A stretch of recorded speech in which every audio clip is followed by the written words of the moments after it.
Welcome back to Season 2, Week 3 of the Community Clash League by Heroes Hearth. My name is NotParadox. I'll be hosting this awesome event for the second set of games. Baha, how are you doing today? I'm doing wonderful. We have already set up our lobby. We've got players ready to go for our second best of 3, but let's go ahead and update everyone on what matches have happened already this evening, because if you've joined us late, if you've joined us basically saying like, oh man, like Turk's about to play, or oh man, Mochrie's about to play, well, let's at least tell you what happened in the first best of 3 of the evening. Little Rubies went up against Pentanoms, and that was a wonderful back and forth. I had such a blast with that one, but it ended up, it was a 2-1 in favor of Little Rubies. So that seeding is set for the page playoff bracket, but we can at least show you the scoreboard as well, how that seeding is being derived, as we do have at least the matches that have already happened towards the bottom. Little Rubies with a 2-5 and Pentanoms with a 1-6 records for our round robin bit. But now we got to figure out, Paradox, does Not Safe for Work from Home take this, or do the members of Big Ding Energy have first seed? That's what I want to know. Honestly, I mean, these are two very close teams, and they have very different strategies. Not Safe for Work from Home. I mean, they got their 4-0 by doing these late game team comps and having a lot of coordination to getting to that late game. While on the opposite side, we have Big Ding Energy, who has been playing these extremely coordinated, very aggressive team comps that go for some major team wombo combos. I mean, the things that you're usually seeing from them is a boosted Garrosh with 50% increased movement speed from the Zarya going in, taunting, followed by a huge hammer coming down from Ragnaros and just dropping an entire team. So both of these teams have amazing strategies, and it looks like we're heading to Infernal Shrines first. Well, we are here in Infernal Shrines. We might have a DC. I moved some things around because the players wanted to be in a specific order, but then, of course, matchmaking lobbies being what they are, it rearranged, so we have the wrong banners. So we'll see. I think they're okay with this. We'll see what happens. They can either DC or they can keep it going. But let's go ahead and update everyone at home how we got to Infernal Shrines for game number 1. Coin flip was won by the members of Big Ding Energy. They banned out Dragonshire and Battlefleet of Eternity, opting for first pick priority for game number 1. Not Safe for Work from Home decided that Sky Temple and Hanamura should not exist, and that is going to be the bans from them, as they have decided to take us to Infernal Shrines. Lost Vikings already being banned out by the members of Big Ding Energy. Lost Vikings had changes today, but Turk, in actually Totski's channel earlier, we were talking about this, and he was just like, I don't expect to even get it tonight. Like, I don't know why we're even talking about this. I mean, those changes are awesome. They really, really are. I think the players that are good at Lost Vikings always see that respect ban on Rag. And that's going to be a good one to get rid of, because we've seen those ults following up taunts. But yeah, Lost Vikings changes, I think they're awesome. I really do. Anyone that's good at Vikings, I think this is the time to play them. Oh, and they're going to ban out the Leoric as well, so they're not going to allow that to happen. So they can't play for that 20 talent tier, as we've been seeing them do so in previous weeks. But we are going to see the Tracer ban. I said this last week, and I'll say it again this week. I'm in all of these team channels, so I can see what they're talking about, and there was so much discussion on, do we ban out Aullora?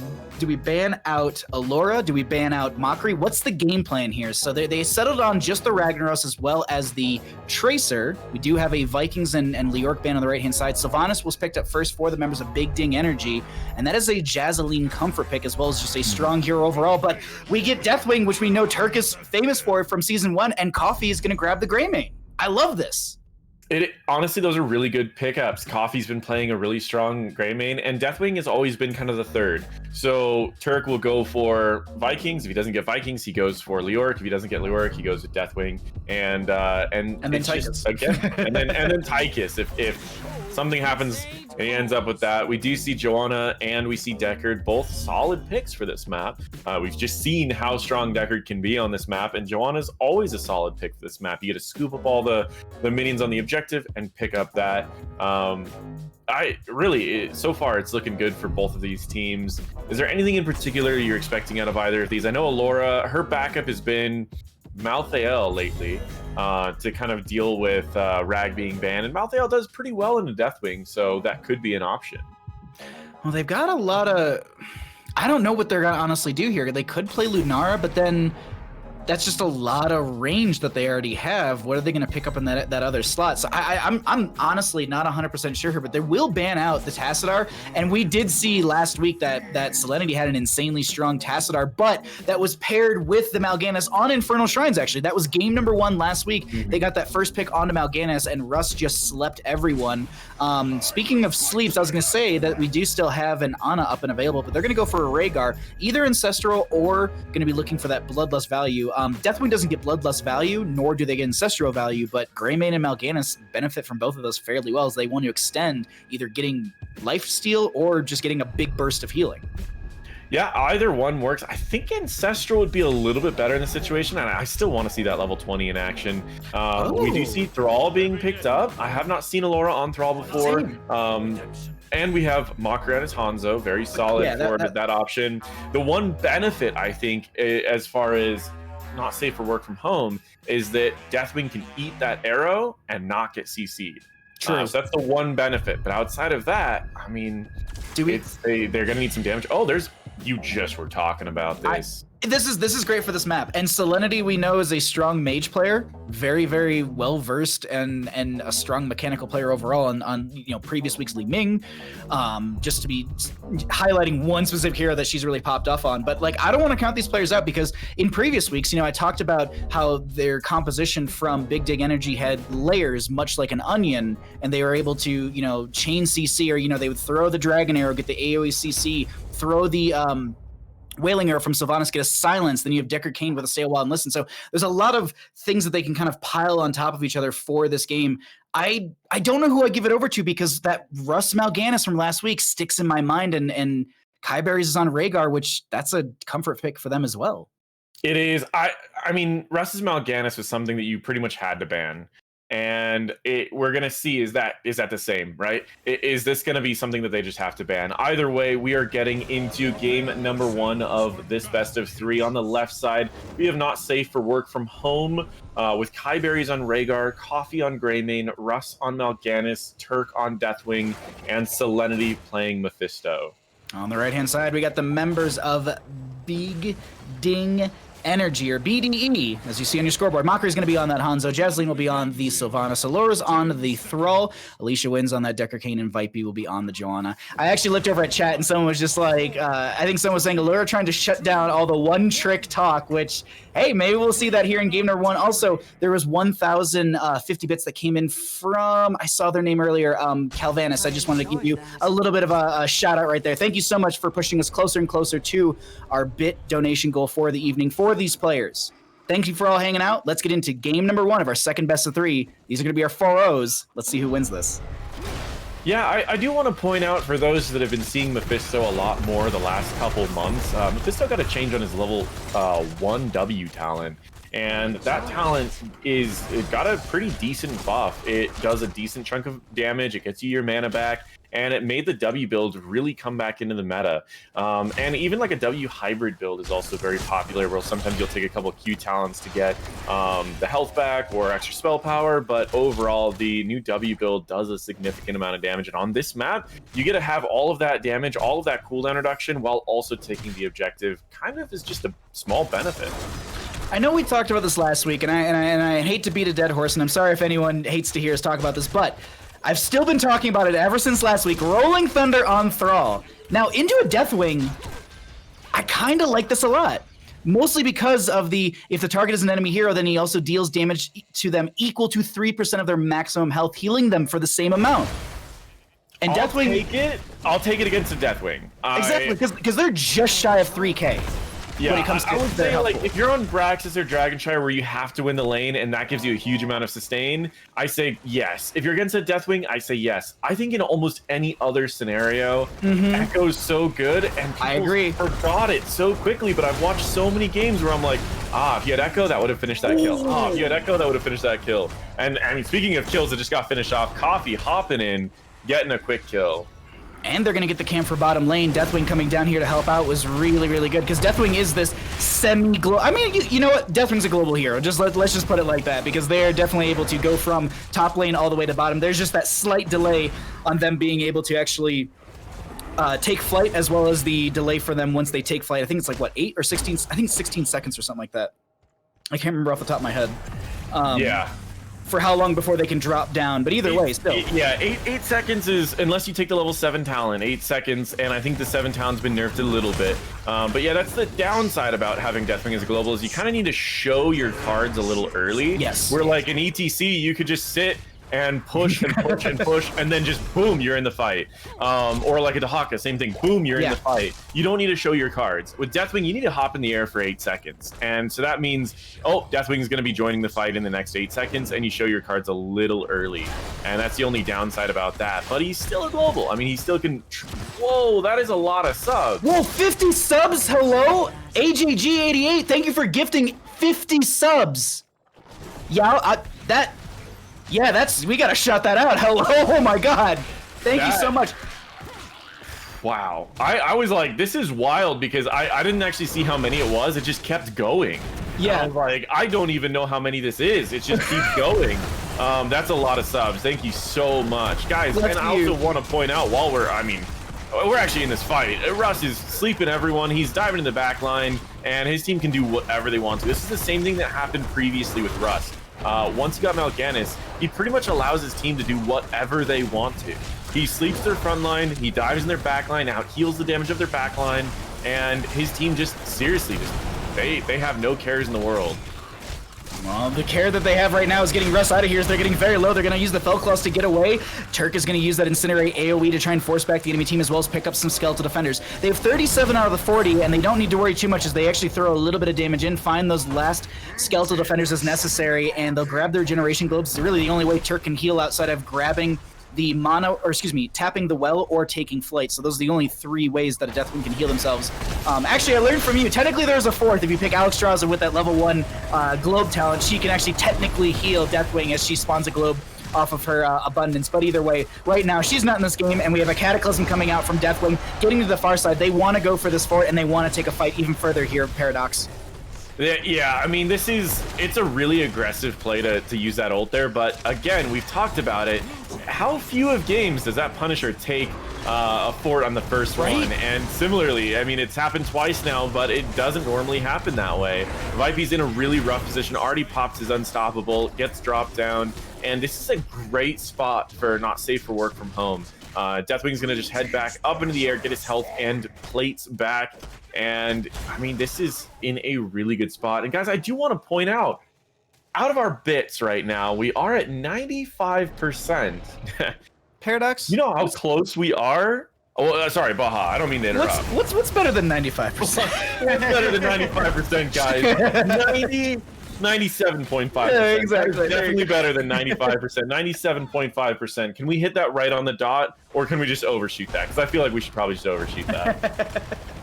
10 Talenter is going to be coming through in just a second for Not Safe for Work from Home. Also, just really quickly, thank you. We really appreciate all the support this evening. And thank you for the 100 Bits fan of Chronos. But let's focus in onto our game right now. As I said, 10 Talenter right around the corner. We could be seeing, we actually do have the upgrade on Cataclysm for, no, it's Bellowing Roar for the Deathwing. Sorry, at AliAbs, I didn't see that correctly for a second. Bloodlust for the Rhaegar, that makes, I mean, with the composition they have, absolutely.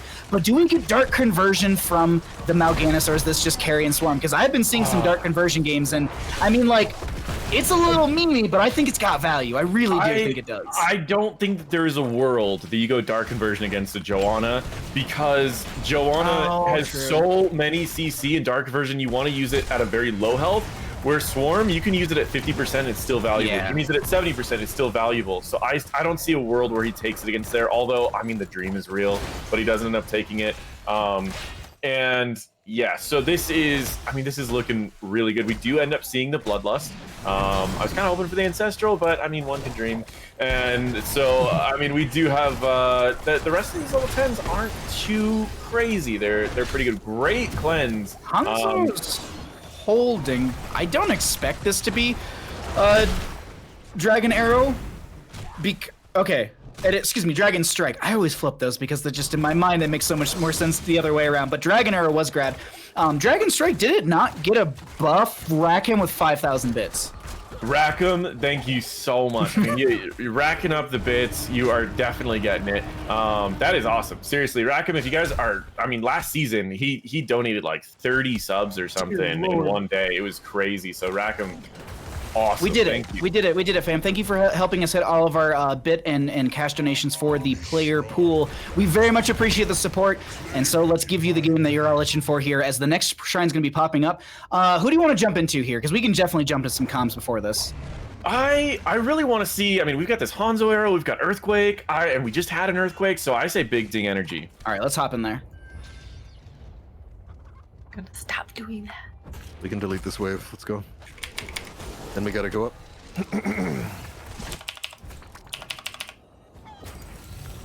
Yeah, look for something before 13, right? Deathwing's still mid. Yeah. Yeah. It's gonna clear this really fast. What's the cooldown on his flight? It should be almost ready to fly again. Okay. Help Aullora, guys. Help Aullora. Going in now. Oh, what the? No. Okay, I'm ulting. Stunning right after. Coffee's low. Get coffee. Gears up. I don't have anything to stop myself. That's all helpful. Take the potions. We're... Yeah. Was not ready for that. Earthquake. Yeah, we kind of just popped that out of nowhere. We're all good though. We're all good. We have to give it at this point. Just soak it out. Very, very good comms, but I wish I could have heard both comms at the same time, because it's not safe for work from home. Like that, they had so many members so low there, Paradox, that I thought that they definitely had them inside of Big Ding Energy. But no. They managed to turn that around somehow, some way, and they step back in and they take this objective. Oh yeah, I mean, Deathwing was able to walk through all of that CC and then fear everyone. So every one of them on their team was feared for so long that all of their CC wore off and the fight was closer. But you were correct. I mean, they got so low. Everyone was at like 20% health. And we see both sides. So it's like I saw the Mal'Ganis really low, surrounded by rubies, and I was like, oh, you're full health, and I forgot that the Decker's on the opposing team. I did that in one of the other games. I was like, what? Because like someone doubled back, and I was like, they're getting a potion. I was like, wait a minute, Decker's on the other side. It's just because observer view, it looks like it's anyone's potion. But they're gonna get a keep front gate from the second Punisher. Punisher was kind of baited away, so they just leave. They're gonna say, actually, they might be able to grab mid lane fort. This is pretty exposed, and they've got a wave. They've got a wave coming in here. They could do this definitely. They could go for it. I mean, there's a few options here, but honestly, I mean, they are a full level ahead. They just want to get level 16s. They've got some really fun stuff that'll be available at 16 that they want to get that. Turk is a little bit forward, and especially since Deathwing's only real escape is popping that ult. So it's kind of risky if you're ever forward on Deathwing, because you never want to blow like that long of a cooldown on something like that. But either way, I mean, nothing too crazy happening as far as questing stacks. Anything in particular you're noticing? Any talents that are a little different? Skimming through here really quickly. Nothing really. Ruination, I don't feel like I see that too often though. For the Deathwing. They're level 15. Yeah, Ruination, it is a little different, especially because, I mean, it's a 60% slow, which is kind of nice, because you don't normally go into the World Breaker form too much, but if you do, that is a really good buff to your CC if you did need to go into that form. So Mochrie gonna clear things out in bottom lane. Sylvanas is gonna go ahead and work on mid lane. They're a little pushed back right now on the side of Big Ding Energy, and I think this is kind of a lot of not safe for work from home strategy. They're just making these rotations, but look at this. They're on the aggressive side of the rotation, just trying to step in and say, all right, do you want to fight us? We're about to hit 16. And typically teams at this point are like, no. Like, you're a sliver away. We don't want you to have 16 mid-fight, slap some new talents, and be able to turn things around.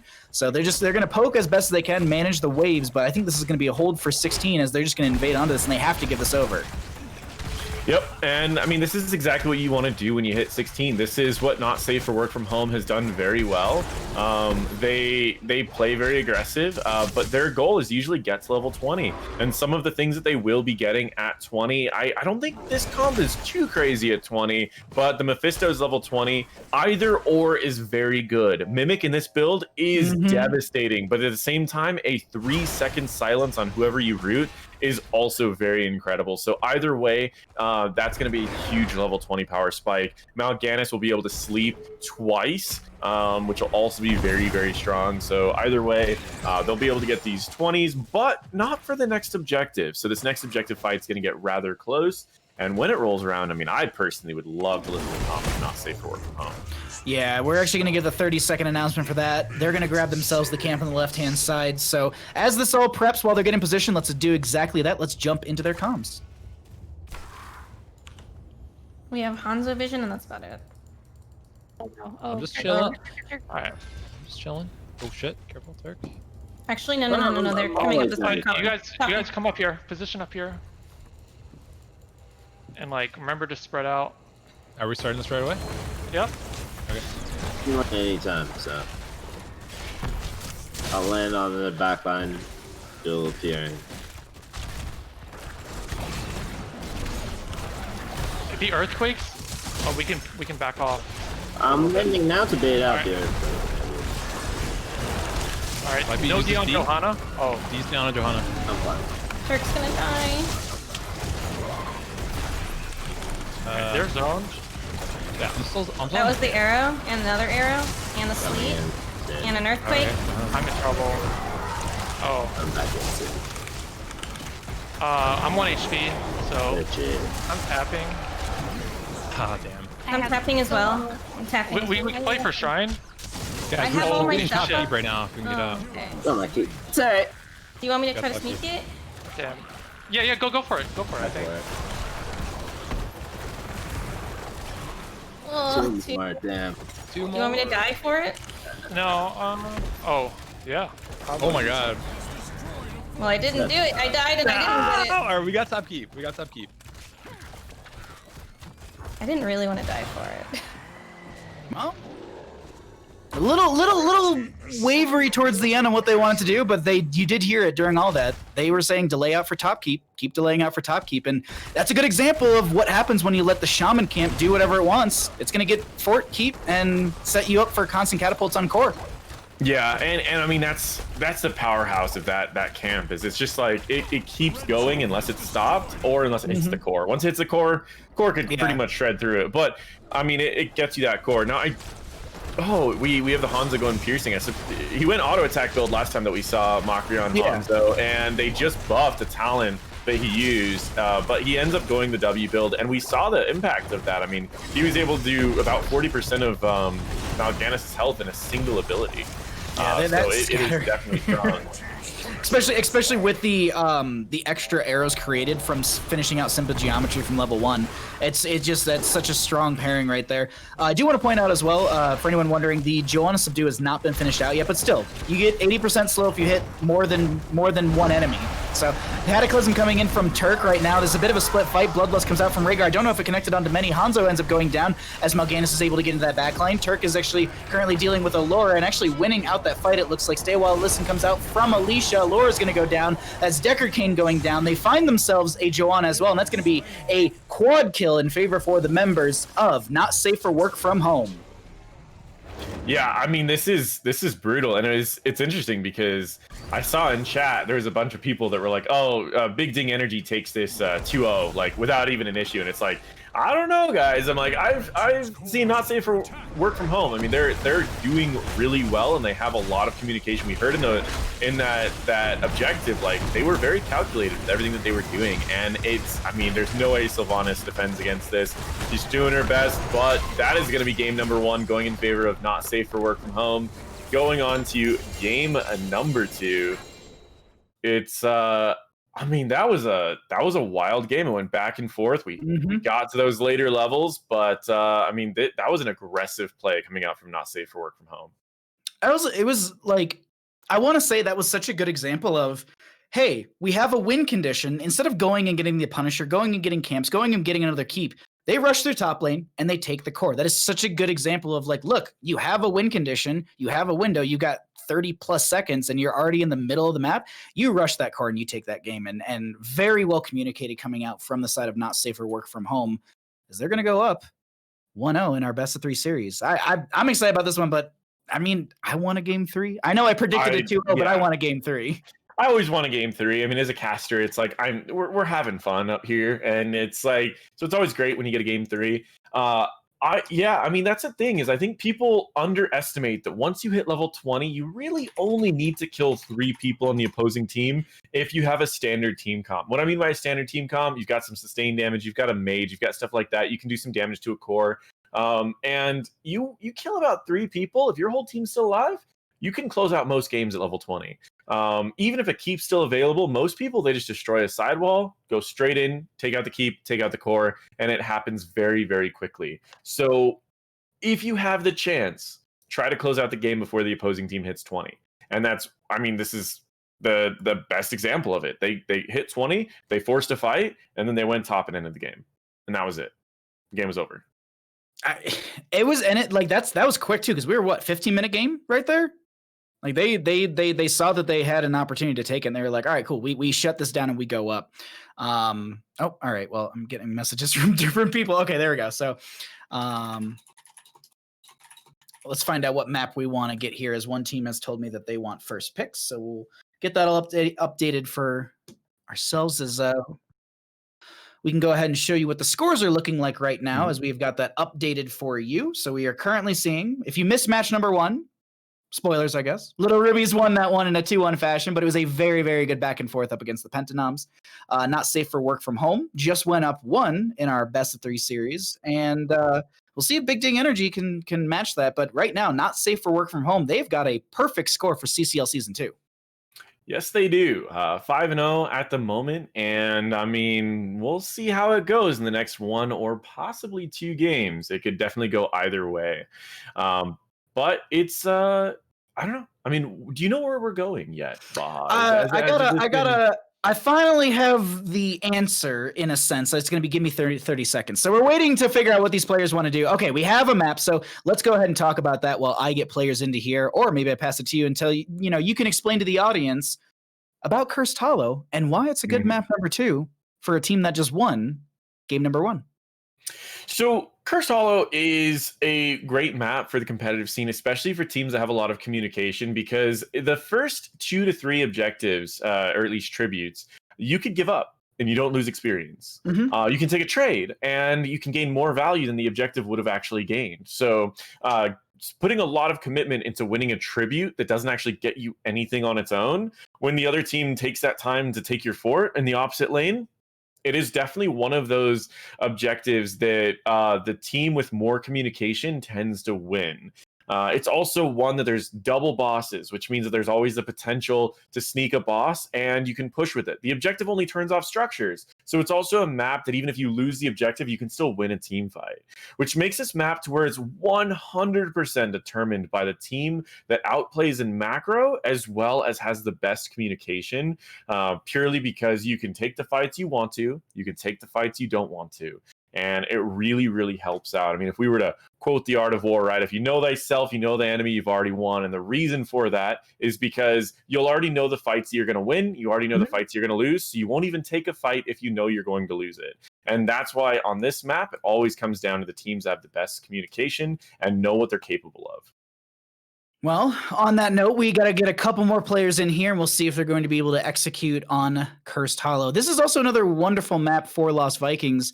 The question I have is, does it get banned out? Do we actually even see that as a possibility for game 2 here? We'll have to find out. But right now, I'm going to go find out if the teams are ready, and we can get into game number 2, which could be our final matchup for our round robin series. While we're waiting for the readies, let's go ahead and quickly just kind of give everyone an update of what the page playoff bracket's going to look like, because we do have a little bit of information already set into there, and then we will update that at the end of the night. But right now, Little Rubies, they're going to be going up against the Pentanoms in a best of 3, and that is for tournament life. Whoever wins that will then go into a best of 5 series versus the loser of our upper page. That upper page is also best of 3, and we're determining that seeding right now.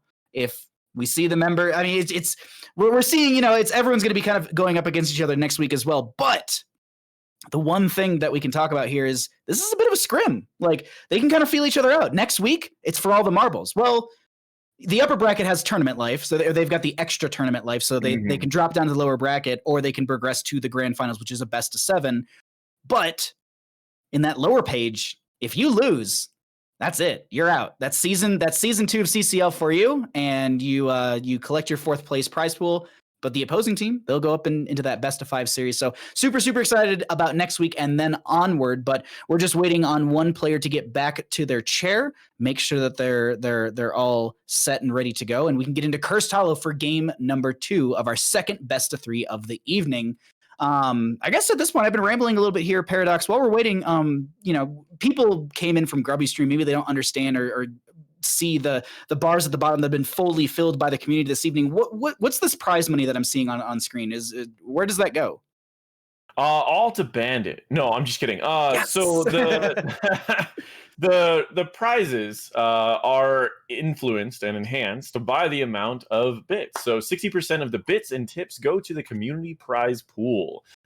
First place will take $500 flat plus 40% of the community prize pool, $430 for second place, $320 for third place, and 210% for fourth place. This means that these prizes are going to continue growing as this event goes. And as you guys continue to support this event, we'll be able to bring on more and more people in future events, and it keeps the event running smooth.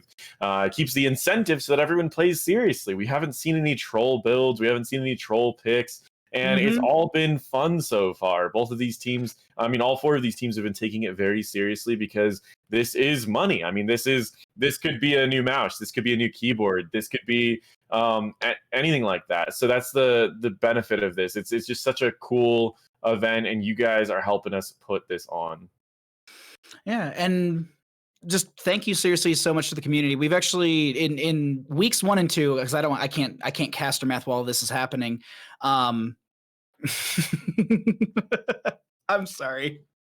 Turk's response is just, we're ready AF. Okay, all right. I'm just gonna put going and we can get into this game. But I just want to thank you all so much for supporting. In weeks 1 and 2, we've totaled out to just shy of $1,500. I'm sure we've skyrocketed beyond that tonight. But right now, we need to figure out what's gonna happen with this matchup. So let's go ahead and get into Cursed Hollow for game number 2 of our second best of 3 series. On the left-hand side, we have got the members of Not Safe for Work from Home up 1, and the members of Big Ding Energy gonna try and take us to that game number 3.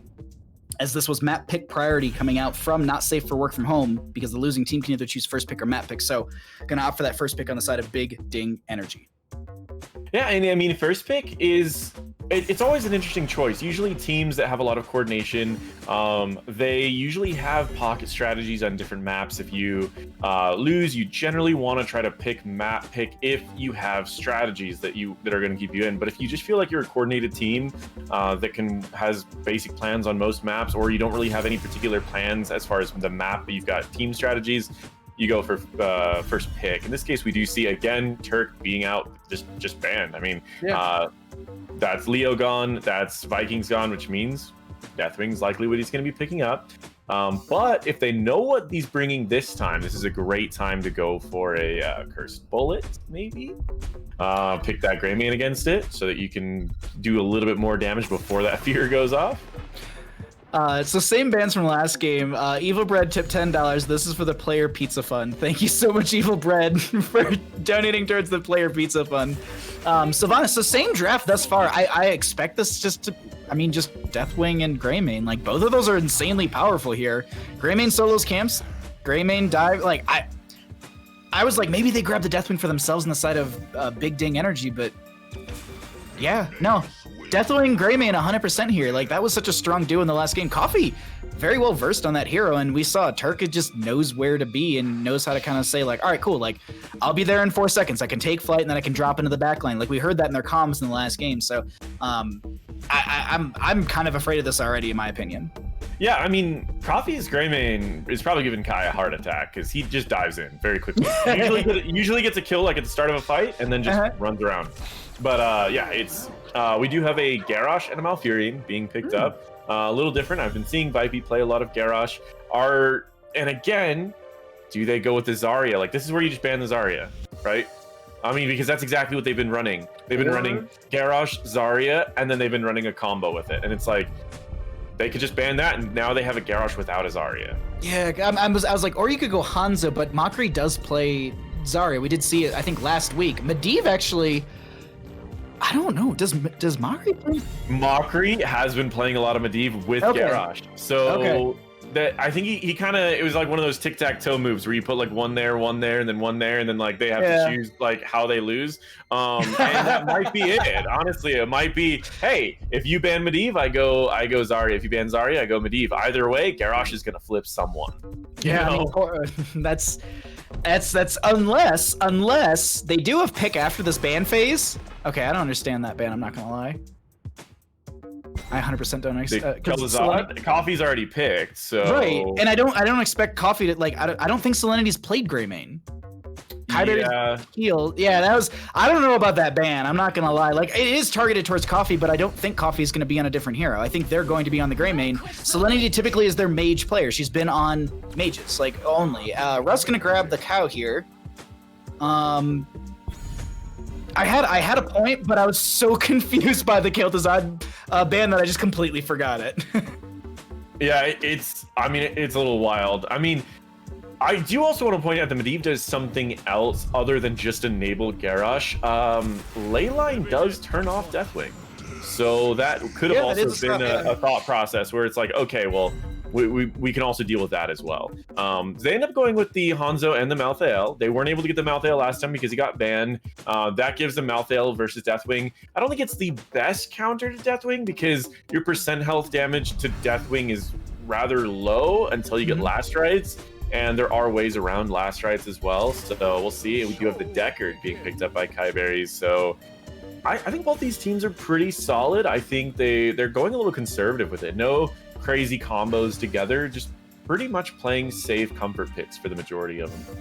Yeah, I'd probably say like Warlords, like Twilight Dream, Hanzo rips an arrow, Sylvanas rips an arrow, Malthael gets in the backline and tries to tear up Jaina and Deckard Cain. I think that's probably what we'll see here for Big Ding Energy in some of these team fights, but not safe for work from home. They got Deckard, which is really difficult. One, Jaina's got good poke, Greymane's got dive that pairs well with the ETC.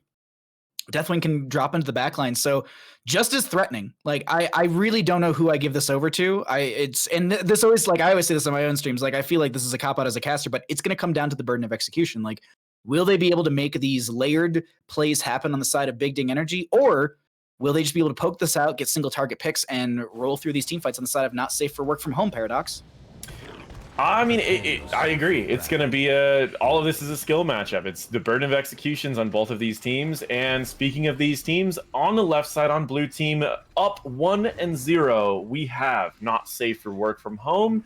Russ playing ETC, Kiyeberries on Deckard, Coffee on Greymane, Turk on Deathwing, and Selenityy on Jaina.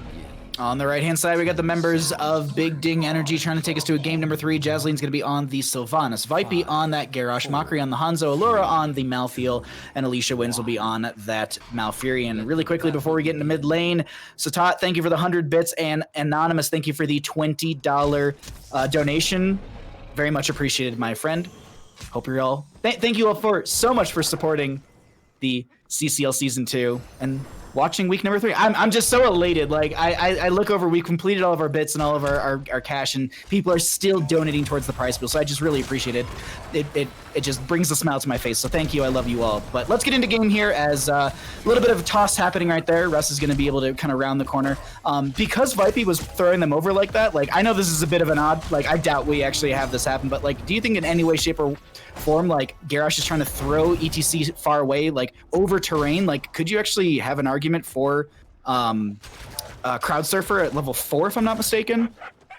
I mean, you know, I find that talent always comes out at a time that I'm not expecting it. Right. It's always one of those talents. It competes with such an important talent, even against Garrosh, because the further away you can knock back Garrosh, the better. The longer range it is. I mean, it's just purely better. So that's the hard part. But I think Russ is smart enough to avoid the majority of those walls that he plays a lot of Garrosh, so he knows the walls that he's not going to be able to recover from. So I think ultimately he's going to go with the longer range on 4. But I mean, if you can sneak out a Crowd Surfer, that's when you usually make a major difference.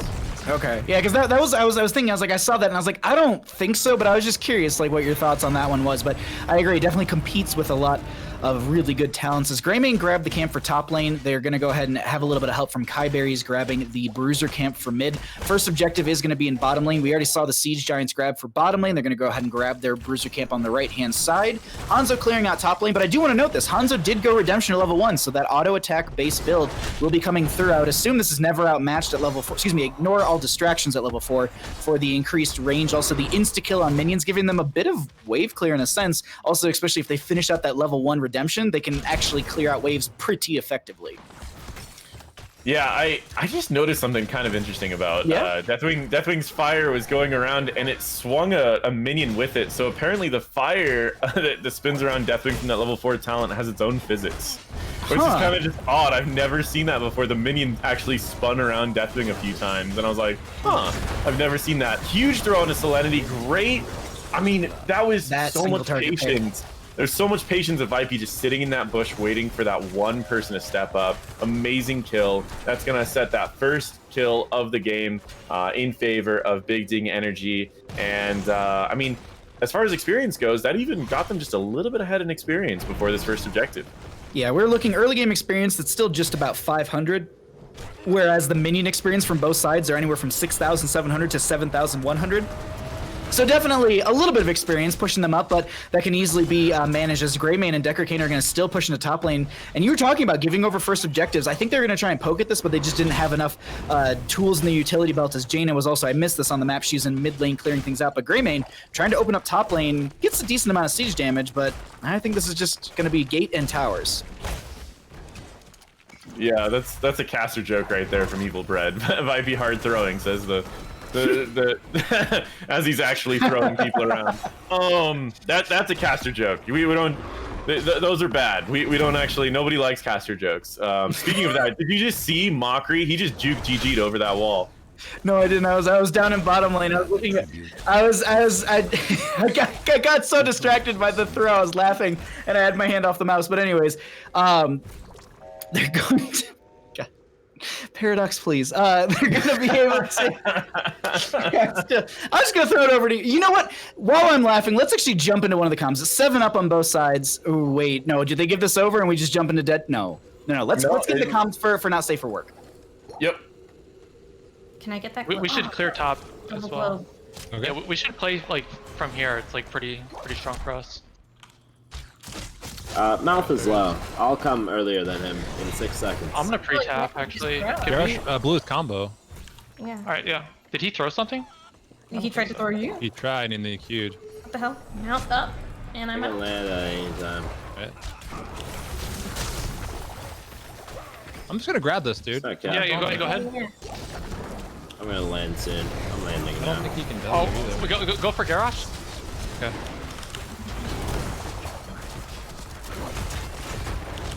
I'm going in. There's potions all over the place. Yeah. I'm Nice like, I job, dude. did by a roof, but I'm I not. have you dead, but Yeah, let's get out. Let's get out. It's alright. nice. At him. Nice job. I'm gonna get back on the camps. I'm going Yep. back now. And I'm gonna go bot. Good communication coming out from them right there. Calling good targets. I mean, Turk was already flying and then said, I'm going in, and they trade out, but I'd say overall a good objective phase, because while they were still chasing in, Kiyeberries was able to get the channel on the left-hand side. You kind of heard her towards the end of those comms just say, I got it, and they were all like, cool, disengage, go back and get camps. Yep, I can never complain about a one-to-one trade and also getting the objective, right? That's always a good trade, and so that's exactly what happened right there. But we're approaching this next objective phase. Both teams are closing in on level 10s. None is really too far of the in front of the other one. Selenityy does get caught in a really rough position, getting dropped. Great positioning coming out from Vipey that was able to catch her in that rotation. So that's going to allow them to get level 10s first, get the objective first, and get the objective uncontested. But again, this is Curse Hollow. You can just go with an objective, and that's perfectly fine. Both teams are approaching level, or both teams will be level 10 for this next objective, and a lot of aggression going up top. They saw a bunch of people bot, and they're like, you know what? We've got a great lane. Let's just do some damage. Sylvanas was holding, and I was like, there's no way we get anything but Wailing Arrow. And yeah, we get Wailing Arrow here.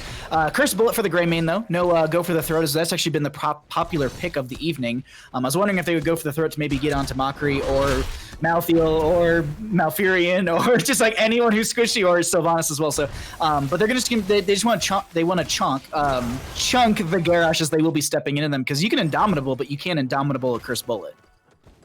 Yeah, you're really some of the best counters to Garrosh. A lot of people always look at Garrosh and they go, oh man, like he gets really tanky around low health, but you also don't want to go in at low health. So if you can burn him down rather quickly, he doesn't want to even walk into that fight. So a Cursed Bullet or even Jaina throwing a couple abilities, he'll be slowed, have to pop Indomitable, and still doesn't want to walk in at that low of health. So this, I mean, both of those are great options into it. Water Elemental is always good for the sustained fights, as long as, I mean, let's get into these comms for Big Ding really quickly, because they're setting up. Sounds good. Okay, toss him away for now. Careful, careful, careful. I'm waiting for Mochrie to get here. Yeah, I'm here. Alright. Vision in the bushes. Thank you. I'm looking at Jaina. She seems to... Okay. I'm gonna cut him off in this bush if I can. I got the soul. Nice, nice, nice, nice. Getting rid of BTC. Deathwing Come on, make on. Deathwing. He's taunted. He's rooted, he's rooted, he's rooted, he's rooted, he's rooted. I'm on Deathwing, I'm on Deathwing. I'm sleeping, I'm sleeping, I'm sleeping, I'm sleeping. Let's get those bucks. I got feared. Yeah, I mean, I had him taunted in place, but we not get damage on? We can't follow up on the other side of Deathwing. Like, we saw the Yeah. circle, and then you engaged on the other side of the circle after we saw it. And like, Oh, well, things went a little sideways in that fight as they found a single target mosh and a triple kill. That was really well played coming out from Not Safe for Work from Home. Yeah, and I mean, we saw that ETC, he got down to like a sliver of life, and then just picked up so many potions, he was back up to full health again. Deckard, I mean, again, Deckard is becoming such a powerhouse in these competitive games. It's just a must now to put a priority on it. At that tribute, there's a boss pushing up at top lane. There is a tribute that is going to create the curse. This all comes down to which team can set this up better, and it's going to fight, or else Big Ding Energy is going to lose a lot from this boss that's pushing up top. So they need to make this fight quick, and they've got to do it well. But I have to say, Baha, are you cursed? Every time that we go into the comms, like, that team loses the fight. I was about to say, like, yeah, we're getting good comms this time, but every time I jump in, I'm cursing them. So we're not going to jump into any more comms this game. Everyone got one. As Deathwing's going to land right here, there's going to be a circle. Hanzo Arrow actually catches Jaina very far, and it's going to be the full, like, 2.5 second duration tossed from the Garrosh onto Aullora to get them out of there as they pop the Indomitable. Unfortunately, Aullora still goes down. Turk will be traded out, so it's a 2-for-1 in favor of Not Safe for Work from Home, as that's also a Wailing Arrow from Jazzalene. Unfortunately, she's going to get caught out from that one. Silence out from AliciaWins. The Water Elemental is going to be chasing them, but they get the curse on the side of Not Safe for Work from Home, and they grab themselves a quick camp for bottom lane, and Boss is still pushing in top, and they have a huge wave. And here's the thing, Paradox, there's nothing to hit this box outside of Boss, outside of Heroes. Structures are locked down. Yeah, and the heroes that are up, I mean, Mochrie's doing his best, but Malfurion doesn't do very much to bosses, so Malfurion's just there for moral support at this point. And that boss is going to be able to take that keep, and I mean, it won't take anything more than that, but their team is also going for another keep down in the bottom lane. They realized, wait a second, even if we go for this keep here, we still haven't destroyed this fort, so a couple of them back off. I mean, this is quite a curse right here. This curse is gonna end up leading to 2 forts and a keep, which is pretty impactful for the first curse. I think it's, yeah. I mean, splitting hairs, they'll get 3 forts because the boss got the fort in top lane right before the curse. But either way, yeah, it's splitting hairs regardless. They get 3 forts, a keep, and they get double boss in a sense too. Like, this is everything Not Safe for Work from Home wants in this game. This is their momentum. This is their kind of map control. Everything they're going to do on the side of Big Ding Energy will be responsive for quite some time, especially until they hit that level 16, because a sliver away in favor of Not Safe for Work from Home. And once they have that 16, Paradox, what do you do here? The enemy team is pushed in. Do you try and play into them? Do you look for ganks? What's the game plan? I mean, usually in this case, you're going to want to try to stabilize before you try to go for an advantage. So in this case, they may end up losing the keep, but it's better to lose the keep, deal with the boss, than try to make a Hail Mary and lose the game. Sorry, I meant Not Safe for Work from Home. Like, they're like, this is a situation I see a lot of teams who are winning in, where everything is pushed in, do they step too far forward? Like this is the part where I'm worried for not safe for work from home, because do they step into this and they potentially lose this fight? Is actually no way that happens. Garrosh goes down first, Cataclysm into the backline, splitting the enemy team as everyone's on Turk, who uses the Bellowing Roar to force them away, and Aullora is going to get very low here. Hanzo rips the arrow, they step to core, stay a while and listen. Jazzy getting very low, Power Slide doesn't connect, but they still drop the Mosh onto one, find the kill on Malfurion. Boss is on core. Paradox, are you seriously going to take this game into like sub 13 minutes? Yeah, I mean, this is looking like a 12-minute game right here. That boss is still healthy. The boss has more health than the core right now, and they still have their entire team against only 3 people, and that is game 2 out of 3. And that is going to be both of these games in this series. That is not safe for work from home, taking this entire series sub 30 minutes between these 2 games. I mean, that is crazy how fast they took these games. They played that so coordinated. In fact, I saw multiple bets going out as far as which teams were going to win, and I didn't see a single one of these bets say that this team was going to win, and never in any of them said that it was going to be a 2-0. Most people said Big D Energy 2-0, and it's like, we are looking at this team, and they are extremely strong. They knew exactly what to ban, they knew exactly what to leave up, and they dominated in these games. I am blown away by just like how well they played that game right there. Apparently we have to sing for the next 30 minutes to round out the cast schedule. No one wants to hear that. So what people do want to hear is the updated bracket, because we have an official bracket all set up, ready to go for the page playoffs. So once we okay, yeah, so we can show it. So we do have, this is going to be next week, week number 4 of CCL out of 6. We've got Not Safe for Work from Home going up against Big Ding Energy, and Little Rubies will go up against Pentanoms. We noted that these are going to be the same matches next week as we have tonight, but next week is a little bit more interesting, as we do have the Little Rubies versus Pentanoms. That's a tournament life matchup. Whoever loses that one, they're going home. They take 4th, and they get their payout, and that's it. But look, oh my God, sorry, I'm like, look at this right now. Not Safe for Work from Home, 6-0, undefeated in the round robin. I absolutely wild Paradox. Like, thoughts on just the first 3 weeks of this? I mean, these weeks have been awesome. We saw some amazing games last week, some amazing games this week, and these games this week were wild. I mean, the game that I thought was going to be the closest game was absolutely a stomp, and the game that I thought was going to be a stomp was the closest game I've ever seen. And it's like, I'm blown away, because I was just wrong. I told you before the cast, I was like, oh, this first game, I was like, these first games, I'm worried. I want to cast a 3, and we got it game 3. But yeah, I mean, they're definitely wild. I'm very excited for next week, but like you said, I mean, it's going to get serious. All the same teams are going to be playing. This is kind of like a scrim for him, but the thing that we need to note about next is the team that wins in that top portion, they're safe for a full week. They get to go straight over to grand finals, and the team that loses in the bottom bracket, they're out. They have no chance to come back. So this is where all these teams need to take it the most serious and practice and practice and practice, so that when they get into the next one, they don't get eliminated. And that's what we're going to be seeing over the next week. Make sure to follow some of these teams, because they will be practicing this week, and a lot of them are streamers. Yeah, well, on the note of streamers, let's go ahead and pull. We got Coffee joining us right now for an interview. Congratulations, Coffee, on your 2-0 victory. How you feeling? Thank you. Yeah, it feels really good. I mean, there's something really magical about being the only undefeated team in CCL. I got to tell you, it feels really good, man. It's a little wild. I'm not gonna lie. So let's jump into things. Infernal Shrines, game number 1. Some decent back and forth from them. There was actually a couple points where, like, I thought that they could have actually started like pressing into you. They took a bottom lane fort. They started building a little bit momentum right before an objective phase. With the Zool and everything, were you afraid of them potentially like out macroing you in a sense, or were you just like, we got our draft, we just win the objective, and that's all we need? I mean, Turk is macro, right? I mean, that's just the game fair. he plays, and I feel like there were a couple moments where he couldn't get the soak, and he was just super clear in comms about telling me when I needed to go get the soak and where I needed to move, etc. I'd say the roughest part of that game was a moment where we were on the shrine, and I think we had 38 of the 40, and we were trying to decide if we were in your comms, actually. Yeah. Oh, really?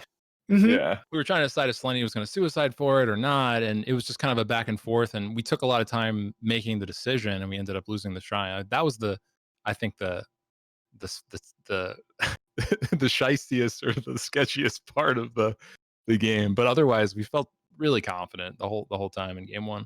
Yeah, no, the shot calling seemed clear. Even we weren't in your comms, it was very clear. Like, it's like, well, this is the path. This is what we're going to do. We're going to be going for these players. And it was just very, very good, just constantly pushing into the enemy team, not really letting them breathe. It was overall well played game 1 and 2. Any questions, Paradox, for coffee? Also, Yeah, I mean, hi, I'm here. Oh, Turk's here. Welcome, Turk. What's up, guys? How's it going? Hello there. Hey, who's doing an interview? Coffee. All right, Turk shows up. Can't fight it.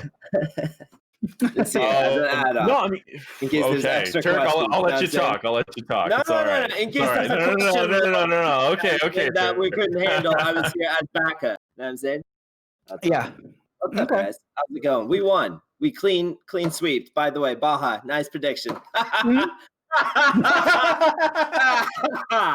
Yeah, Baha, didn't you say we were going to get 2-0'd by this team? Would you like to know how much Baha bet against us? It's unbelievable. Winners interview after winners interview. Baha refused. I would like either a formal apology or some gifted coffee. Subs. I already did that. Oh shit! I did that last week when I was wrong, and I did it this week when I was wrong. Oh, Trust me. Come on now. Like, I'm not gonna make honor. predictions and not put something on the line for him. Come on Man now. of honor, Jesus, what a good guy. All right, Kiyeberries, call him a bluff. All right, let's do it. All right, Paradox, ask questions away. Honestly, I just had one. You guys had talked about it in some of the previous weeks that you said that the comms were a little quiet and it was just trying to get to level 20s. But in the last week, you guys were winning games before 20s, and this week you guys are winning games before 20s. How are the comms feeling now? Do you guys feel like you're a little bit more coordinated? Does it feel like it's just getting better every week, or I mean, what's going on in there? Honestly, I feel like the comms were pretty solid last week too. It just felt when I watched the VOD back, you guys popped in at the oddest moment for comms, really, because we were super communicative up until that moment, and then I watched it and I was laughing so hard at our silence. But I would say since last week, even like tenfold, our comms have just increased every single week. Especially, and I gotta give the man credit because he's here, especially because Turk was so just open about what he was doing this week. I mean, he was talking to us the entire time, and it felt really good. Yeah, dude, you were crushing it this week, and just like what you were doing, and this communication this week was, I think, the best it's been. Absolutely, I appreciate that. We didn't like script this or anything, by the way. For those of you that are watching, this isn't a scripted conversation. He's genuinely, I can take a compliment. That's all you're seeing here. This is I can see it from here. So we have video on our end. We just don't share it with everyone else. And I can see Turk has shoe on head. Don't worry, chat. I can see it. Turk put shoe on head. It's live. That's it.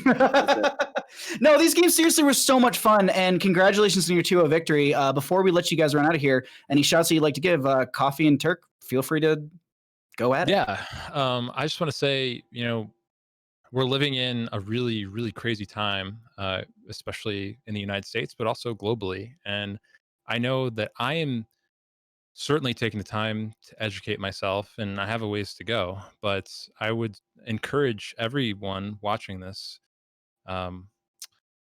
to do the research. And basically, what I'm trying to say is Black Lives Matter. And there's never been a more important time to get behind that movement and understand what people are fighting for. And more importantly, if you're in a certain situation, to understand your white privilege and understand what that means.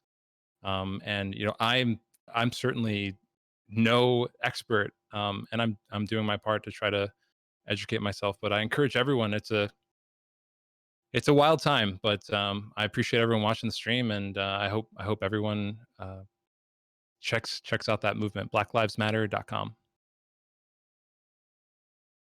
Well said, Turk. I mean, you got to follow that up. But Turk, any shout outs? I'm worried to ask you for shout outs. I mean, I kind of almost want to leave it off on that because I mean that was quite an end to the stream. So are we done there? No, I'm just kidding. Okay, Turk. I mean, we can. I don't really want to shout out anything. Thank you guys for another week. That's all. Thank you guys for all the viewers. Thank you for watching. Sorry to the losers. I know you were undefeated until now, but you haven't met us. It's unlucky. See you guys next week, or what's happening with the tournament now? We're undefeated. What's going to happen? Well, we go into page playoffs, and you'll have another week to start knocking people out of the tournament. But until then, thank you so much for the interview. We're going to throw you back into your chat channel, and we'll talk to you all potentially next week. All right, I threw them back in their chat channel. Paradox, this brings us to an end. And I know Turk was just asking. So if anyone's in chat and is just like, hey, wait a minute, what's happening next week? Let's actually update them. So let's look at the page playoff bracket for next week. We're going to be having 2 best of 3. So we'll be having 1 best of 3 starting things out.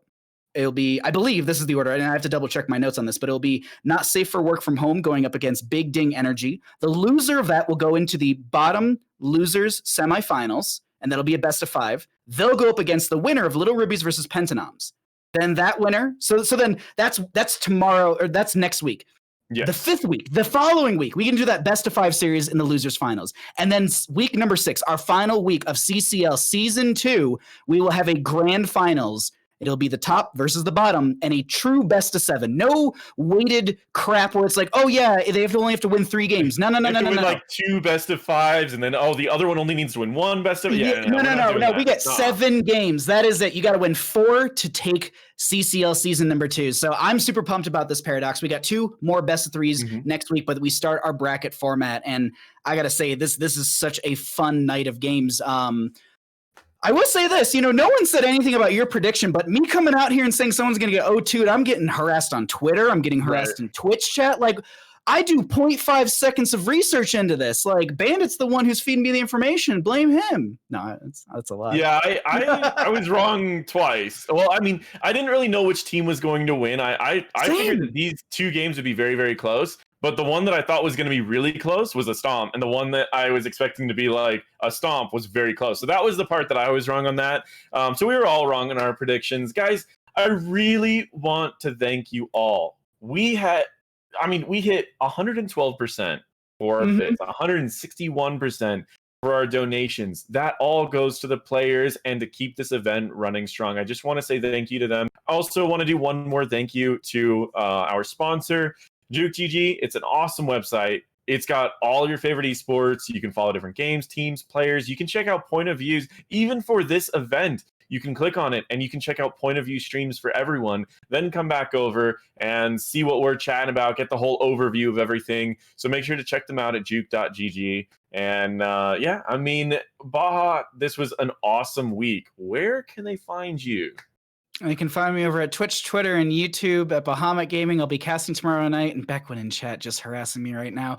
But yeah, no, I'll be back over on my channel tomorrow night casting games. You can typically find me over there. I'm typically casting Monday through Thursday. Obviously, during CCL, it changes things up. But I'm casting a lot of Heroes of the Storm. I like talking about the game. I like hanging out and chatting with all of you. So I hope you all come by and check that out. But Paradox, where can people see all of your quality content? Because I just saw one pop up on some social media site. Oh yeah, I mean, my stuff pops up everywhere. But you mostly would know me from YouTube, NotParadox on YouTube.